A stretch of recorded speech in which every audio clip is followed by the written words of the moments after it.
सबसे पहले अलेक्जेंडर के बारे में जानें। अलेक्जेंडर का जन्म 356 बीसी में हुआ और इनकी मृत्यु 323 बीसी में हुई थी। He was the son of Philip second of Macedonia. तो मैसिडोनिया के फिलिप सेकंड के बेटे थे और बचपन से ही इनके अंदर वीर योद्धाओं के गुण थे। और अलेक्जेंडर भारत में कब आए? 326 बीसी में आए। यहाँ पर आप एक कोरिलेशन लगा सकते हैं कि 326 बीसी में भारत को इन्वेड करने के लिए भारत पर आक्रमण किया अलेक्जेंडर ने और 323 ईस्वी में उनकी मृत्यु हो गई। यानी भारत आने के मात्र 3 वर्ष बाद सिकंदर यानी अलेक्जेंडर की मृत्यु हो गई थी। जब सिकंदर का आक्रमण हुआ था 326 बीसी में, उस समय जो नॉर्थ वेस्ट इंडिया यानी अभी पंजाब, पाकिस्तान का जो एरिया है, अफगानिस्तान का जो एरिया है, इनकी बात हो रही है। ये जो नॉर्थ वेस्ट इंडिया था वो छोटे छोटे इंडिपेंडेंट स्टेट्स में बटा हुआ था, जैसे तक्षशिला, पंजाब, गांधार वगैरह वगैरह। तो ऐसे छोटे छोटे इंडिपेंडेंट स्टेट्स थे जहाँ के जो राजा थे वो अलग अलग विचारधाराओं के थे, आपस में लड़ते रहते थे। तो वहाँ पे उसी क्षेत्र से सिकंदर का जो आक्रमण था वो शुरू हुआ था।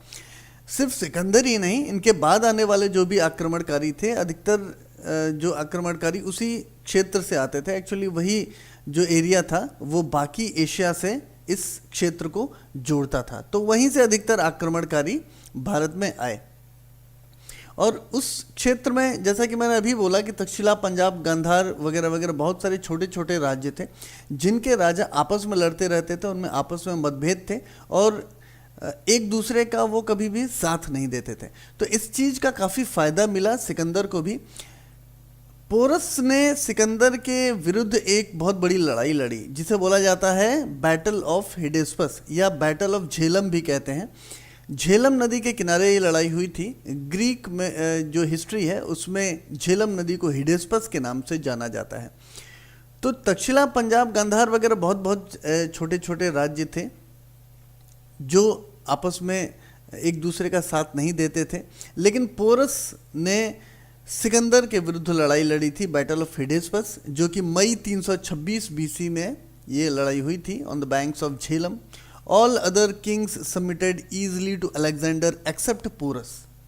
तो पोरस ही एकमात्र वो राजा थे जिन्होंने सिकंदर का सामना किया और युद्ध किया। बाकी सभी जो राजा थे, छोटे छोटे राज्यों के राजा थे, उन्होंने सिकंदर से डर के सिकंदर के कहने पर आत्मसमर्पण कर दिया। अधिकतर राजाओं ने बहुत ही ईजिली, बहुत ही आसानी से आत्मसमर्पण कर दिया, लेकिन पोरस ने जिस तरह से लड़ाई लड़ी वो इतिहास में अमर हो गए। When Alexander reached Bias River, his soldiers refused to go further, so he was forced to retreat. ये एक ऐसा प्रसंग है जो मैंने अभी लाइन पढ़ी है कि when Alexander reached Bias River, his soldiers refused to go further. Beas नदी को पार करने से अलेक्जेंडर की फौज ने मना कर दिया, ऐसा इतिहास में बताया जाता है। हालांकि बहुत सारे इतिहासकार इस बात से इत्तेफाक नहीं भी रखते हैं, कुछ मतभेद भी हैं, लेकिन पॉपुलर हिस्ट्री है उसमें यही माना जाता है कि अलेक्जेंडर की सेना काफ़ी थक चुकी थी, काफ़ी युद्ध उन्होंने लगातार लड़े थे और इस थकान की वजह से उनको ऐसा लगा कि अब ब्यास नदी को क्रॉस नहीं करना चाहिए और वापस चलना चाहिए। अलेक्जेंडर ने इस भावना का ख्याल रखते हुए अपनी सेनाओं को वापस लौटने का आदेश दिया और इस तरह से भारत के अन्य क्षेत्रों में, सिर्फ नॉर्थ वेस्ट इंडिया के क्षेत्रों में ही सिकंदर का प्रभाव रहा। सिकंदर वहीं पे युद्ध लड़े, उसके आगे वो नहीं आए। ये एक ऐसा पॉइंट है जिस पर विवाद भी काफ़ी है, चर्चाएं भी काफ़ी हैं, काफ़ी डिस्कशंस होते हैं, लेकिन पॉपुलर हिस्ट्री जो है वो यही कहती है। जब सिकंदर जा रहे थे तो उन्होंने 12 स्टोन अल्तार्स बनाए थे। तो ये वेदियाँ बनाई थी उन्होंने, 12 स्टोन अल्तार्स, पत्थर की बड़ी बड़ी वेदियाँ बनाई उन्होंने, ये दिखाने के लिए कि यहाँ तक वो आए थे। ये उनका फार्देस्ट पॉइंट था। To mark the farthest point of his advance, he erected 12 stone altars on the northern bank of Beas. तो कहाँ बनाए थे? नॉर्दर्न बैंक, जो ब्यास की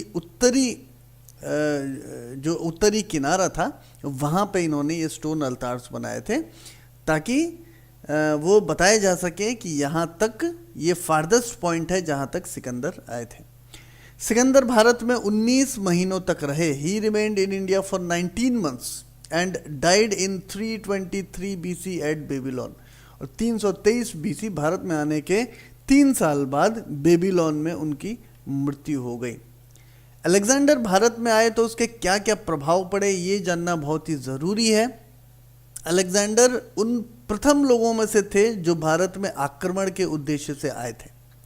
तो जब अलेक्जेंडर भारत में आए तो उसका इफेक्ट क्या क्या पड़ा। पहला इफेक्ट तो ये पड़ा कि it exposed India to Europe by opening up for distinct lines of communication, 3 by land and 1 by C.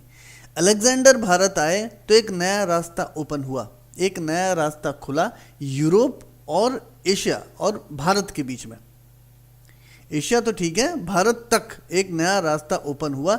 Europeans को भारत आने का एक नया रास्ता मिला, एक नया आइडिया मिला। और इसमें कौन कौन से रास्ते, किस तरह के रास्ते मिले।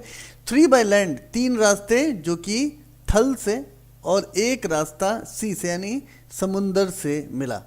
तो इस तरह से 4 लाइंस ओपन हुए यूरोप से भारत आने के लिए। तो ये एक बहुत बड़ा इफेक्ट था। दूसरा जो इफेक्ट था वो था कि due to cultural contact a cosmopolitan school of art came up in Gandhara.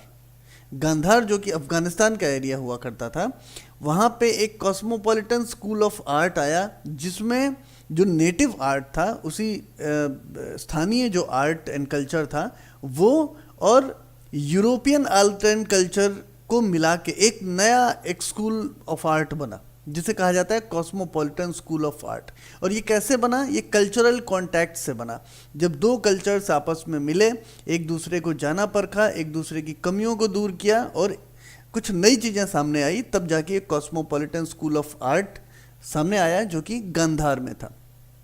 तीसरी चीज, it paved the way for the unification of north India under Chandragupta Maurya by weakening small states. Maurya साम्राज्य के बारे में जब हम लोग पढ़ते हैं, जब हम लोग जानते हैं, तो उसमें एक बहुत बड़ी चीज़ उभर के सामने आती है। वो ये है कि भारत का जो पूरा एरिया था, इसका यूनिफिकेशन, अखंड भारत बनाने की कल्पना चाणक्य ने की थी। चाणक्य ने ऐसी कल्पना क्यों की थी? क्योंकि उन्हें जब पता चला कि अलेक्जेंडर भारत की ओर आ रहा है और अलेक्जेंडर विश्व विजेता है, तो उन्हें इस बात का डर था कि अलेक्जेंडर यदि यहाँ पे जीत गया तो फिर हमारा जो पूरा कल्चर है, जो हजारों साल का जो हमारा पूरा हिस्ट्री और कल्चर है और हेरिटेज है, ये समाप्त हो जाएगा। तो इसलिए उन्होंने सभी राजाओं से, अधिकतर राजाओं के पास वो गए और उन्होंने कहा कि सभी लोग आपस में मिल कर अलेक्जेंडर का सामना करें और अखंड भारत की स्थापना करें। अखंड भारत की स्थापना में चंद्रगुप्त मौर्य ने चाणक्य के शिष्य के रूप में ये उनका सपना पूरा किया था। तो यूनिफिकेशन ऑफ नॉर्थ इंडिया ये अलेक्जेंडर के आने के बाद हुआ। अलेक्जेंडर के आने की खबर से ही ये चालू हो गया और अलेक्जेंडर जो है जब वापस चले गए तो उसके बाद यहाँ के राजाओं को लगा कि नहीं, अब एक हो जाना चाहिए, और चंद्रगुप्त मौर्य ने सभी राजाओं पर विजय प्राप्त करके एक अखंड भारत की भी स्थापना की थी। तो it paved the way for the unification of north